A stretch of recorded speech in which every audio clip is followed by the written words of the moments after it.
In relating the circumstances which have led to my confinement within this refuge for the demented, I am aware that my present position will create a natural doubt of the authenticity of my narrative. It is an unfortunate fact that the bulk of humanity is too limited in its mental vision to weigh with patience and intelligence those isolated phenomena seen and felt only by psychologically sensitive few, which lie outside its common experience. Men of broader intellect know that there is no sharp distinction betwixt the real and unreal, that all things appear as they do only by virtue of the delicate individual physical and mental media through which we are made conscious of them. But the prosaic materialism of the majority condemns as madness the flashes of supersight which penetrate the common veil of obvious empiricism. My name is Jervas Dudley, and from earliest childhood I have been a dreamer and a visionary. Wealthy beyond the necessity of a commercial life, and temperamentally unfitted for the formal studies and social recreations of my acquaintances, I have dwelt ever in realms apart from the visible world, spending my youth and adolescence in ancient and little-known books, and in roaming the fields and groves of the region near my ancestral home. I do not think that what I read in these books or saw in those fields and groves was exactly what other boys read and saw there, but of this I must say little, since detailed speech would but confirm those cruel slanders upon my intellect, which I sometimes overhear from whispers of the stealthy attendants around me. It is sufficient for me to relate events without analyzing causes. I have said that I dwell apart from the visible world, but I have not said that I dwell alone. This no human creature may do, for lacking the fellowship of the living, he inevitably draws upon the companionship of things that are not or are no longer living. Close by my home, there lies a singular wooded hollow, in whose twilight deeps I spent most of my time reading, thinking, and dreaming. Down its moss-covered slopes, my first steps of infancy were taken, and around its grotesquely gnarled oak trees, my first fancies of boyhood were woven. Well did I come to know the presiding diryds of those trees, and often have I watched their wild dances in the struggling beams of a waning moon. But of these things I must not now speak. I will tell only of the lone tomb and the darkest of the hillside thickests, the deserted tomb of the Hydes, an old and exalted family whose last direct descendant had been laid within its black recesses many decades before my birth. The vault to which I refer is of ancient granite, leathered and discolored by the mists and dampness of generations. Excavated back into the hillside, the structure is visible only at the entrance. The door, a ponderous and forbidding slab of stone, hangs upon rusted iron hinges, and is fastened ajar in a queerly sinister way by means of a heavy iron chains and padlocks. According to a gruesome fashion of a half a century ago, the abode of the race whose scions are here, a nerd, had once crowned the declivity which holds the tomb, but had long since fallen victim to the flames which sprang up from a disastrous stroke of lightning, of the midnight storm, which destroyed this gloomy mansion. The older inhabitants of the region sometimes speak in hushed and uneasy voices, alluding to what they call divine wrath, in a manner that in later years vaguely increased the always strong fascination which I felt for the forest-darkened sepulchre. One man only had perished in the fire. When the last of the Hydes was buried in this place of shade and stillness, the sad urnful of ashes had come from a distant land, to which the family had repaired when the mansion burned down. No one remains to lay flowers before the granite portal, and few care to brave the depressing shadows which seem to linger strangely about the water-worn stones. I shall never forget the afternoon which I first stumbled upon the half-hidden house of death. It was in midsummer, when the alchemy of nature transmutes the sylvan landscape to one vivid and almost homogeneous mass of green, when the senses are well nigh intoxicated with the surging seas of moist verdure and the subtly indefinable odors of the soil and the vegetation. In such surroundings, the mind loses its perspective. Time and space become trivial and unreal, and echoes of a forgotten prehistoric past beat insistently upon the enthralled consciousness. All day, I had been wandering through the mystic groves of the hollow, thinking thoughts I need not discuss, and conversing with things I need not name. In years, a child of 10, I had seen and heard many wonders unknown to the throng, and was wildly aged in certain respects. When upon forcing my way between two savage clumps of briars, I suddenly encountered the entrance of the vault. I had no knowledge of what I had discovered. The dark blocks of granite, the door so cautiously ajar, and the funereal carvings above the arch aroused in me no association of mournful or terrible character. Of graves and tomb I knew and imagined much, but had, on account of my particular temperament, had been kept from all personal contact with churchyards and cemeteries. The strange stone house on the woodland slope was to me only a source of interest and speculation, and its cold, damp interior, into which I vainly peered through the aperture so tantalizingly left, contained for me no hint of death or decay. But in that instant of curiosity was born the madly unreasoning desire which had brought me to this hell of confinement. Spurred on by a voice which must have come from the hideous soul of the forest, I resolved to enter the beckoning gloom in spite of the ponderous chains which barred my passage. In the waning light of day, I alternately rattled the rusty impediments with a view to throwing wide the stone door, and essayed to squeeze my slight form through the space already provided. But neither plan met with success.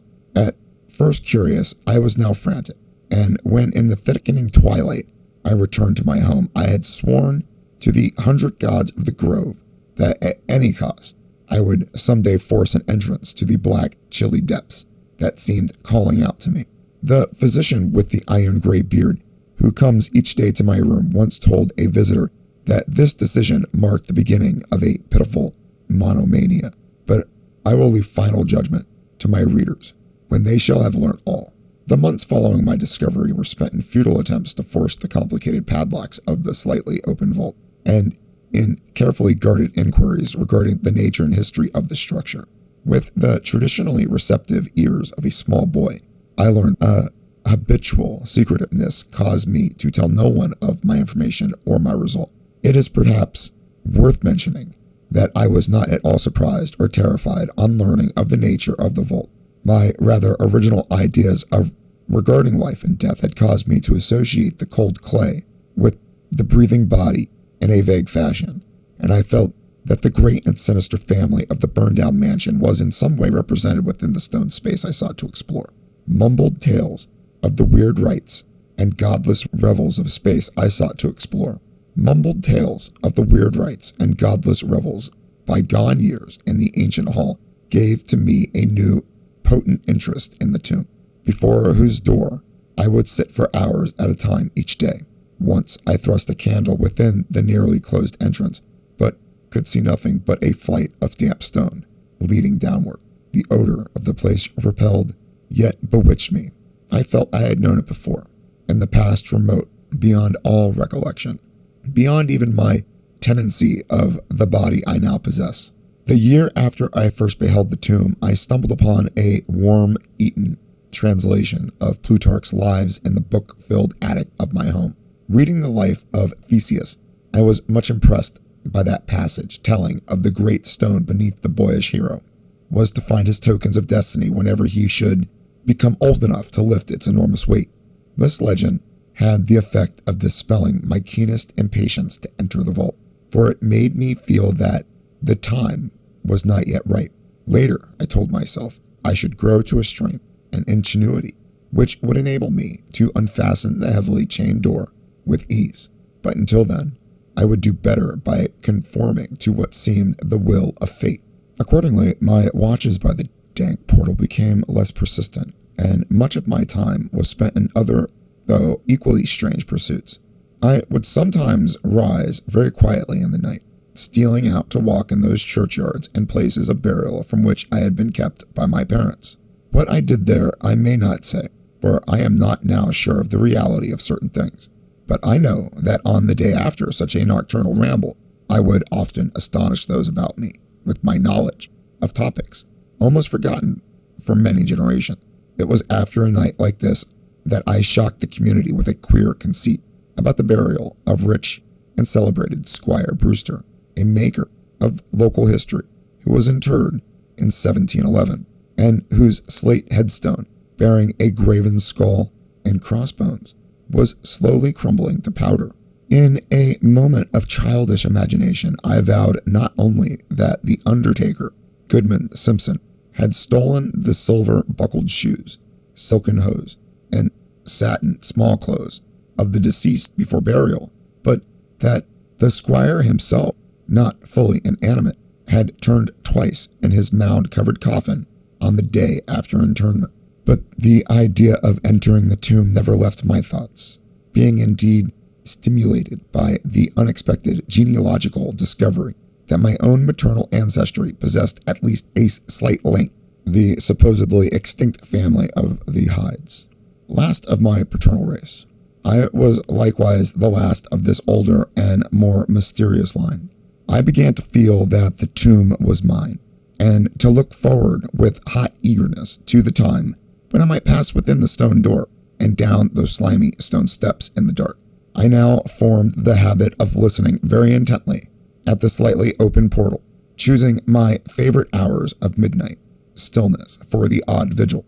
By the time I came of age, I had made a small clearing in the thicket before the mold-stained facade of the hillside, allowing the surrounding vegetation to encircle and overhang the space like the walls and roof of a sylvan bower.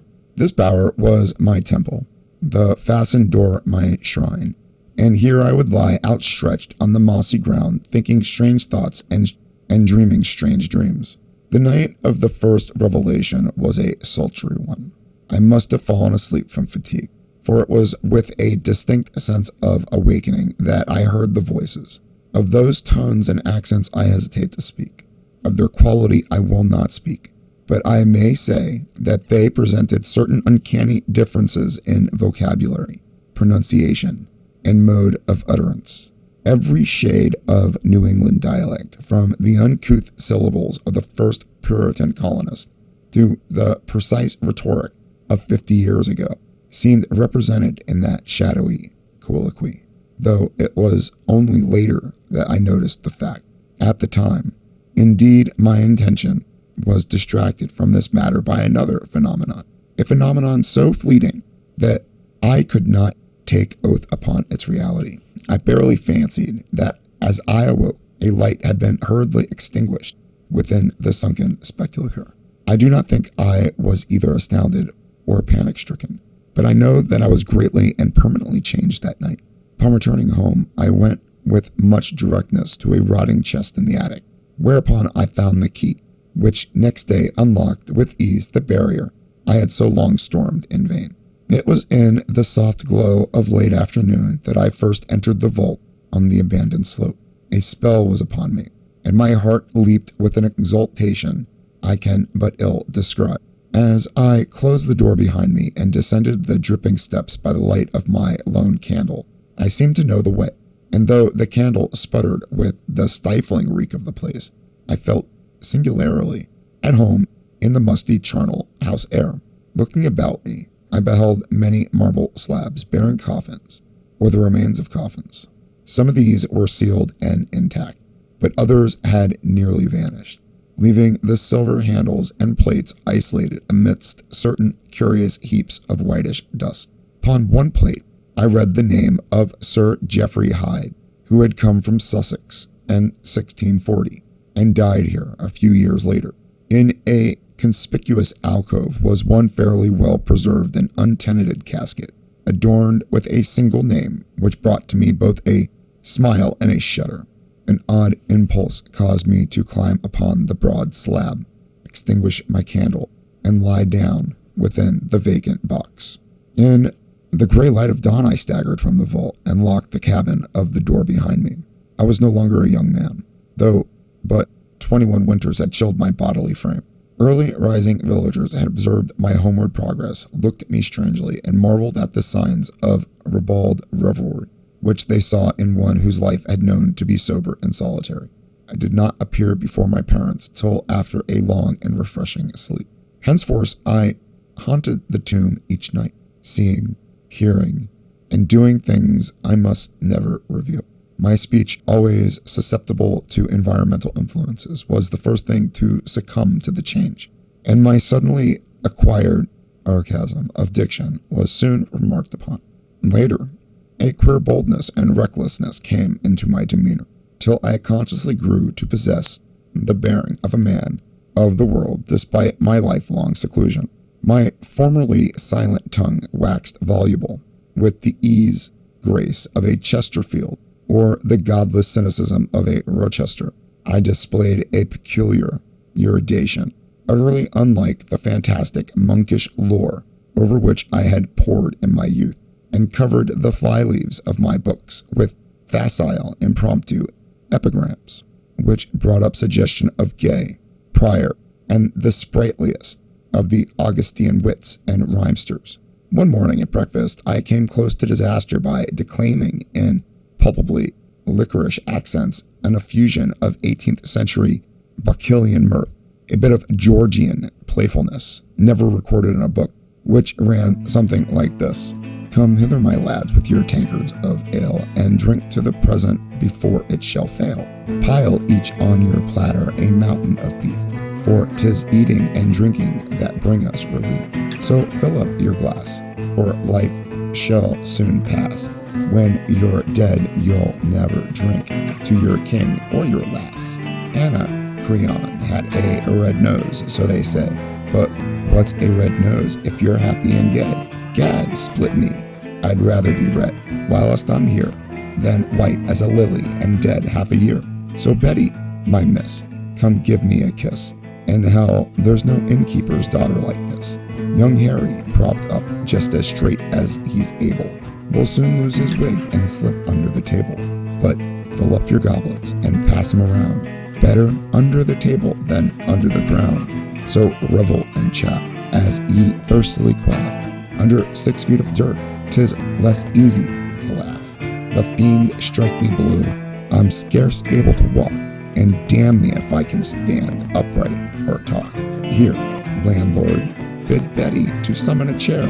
I'll try home for a while, for my wife is not there. So lend me a hand, I'm not able to stand, but I'm gay whilst I linger on top of the land. About this time I conceived my present fear of fire and thunderstorm. Previously indifferent to such things, I had now an unspeakable horror of them, and would retire to the innermost recesses of the house whenever the heavens threatened an electrical display. A favorite haunt of mine during the day, the ruined cellar of the mansion that had burnt down, and in fancy I would picture the structure as it had been in its prime. On one occasion, I startled a villager by leading him confidently to a shallow sub-cellar, of whose existence I seemed to know in spite of the fact that it had been unseen and forgotten for many generations. At last came that which I had long feared. My parents, alarmed at the altered manner and appearance of their only son, commenced to exert over my movements a kindly espionage, which threatened to result in disaster. I had told no one of my visits to the tomb, having guarded my secret purpose with religious zeal since childhood. But now I was forced to exercise care in threading the mazes of the wooded hollow, that I might throw off a possible pursuer. My key to the vault I kept suspended from a cord around my neck, its presence known only to me. I never carried out of the sepulchre any of the things I came upon whilst within its walls. One morning, as I emerged from the damp tomb and fastened the chain of the portal with none too steady hand, I beheld in an adjacent thicket the dreaded face of a watcher. Surely the end was near, for my bower was discovered, and the objective of my nocturnal journeys revealed.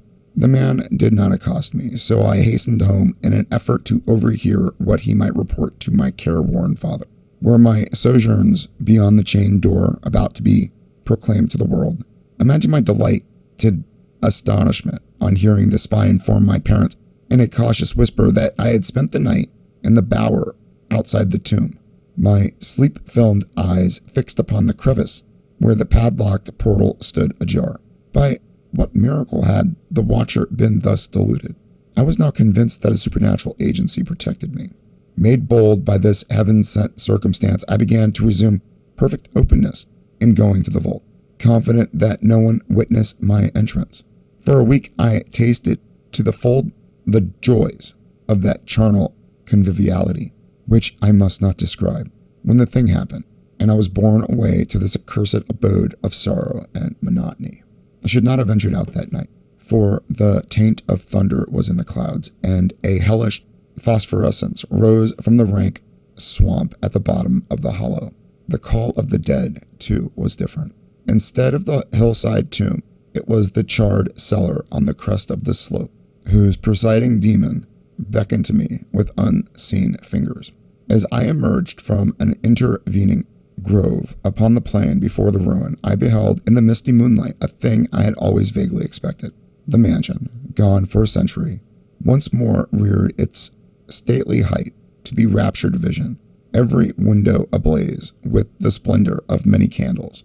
Up the long drive rolled the coaches of the Boston gentry, whilst on foot came a numerous assemblage of powdered exquisites from the neighboring mansions.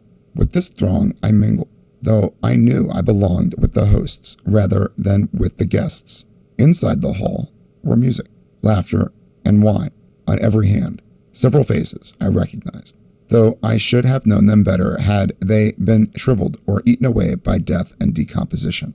Amidst a wild and reckless throng, I was the wildest and most abandoned. Gay blasphemy poured in torrents from my lips, and in my shocking sallies, I heeded no law of God, man, or nature. Suddenly a peal of thunder, resonant even above the din of the swinish revelry, clave the very roof and laid a hush of fear upon the boisterous company.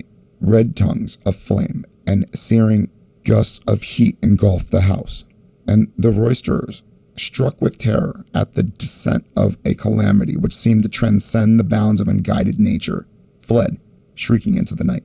I alone remained, riveted to my seat by a groveling fear which I had never felt before. And then a second horror took possession of my soul.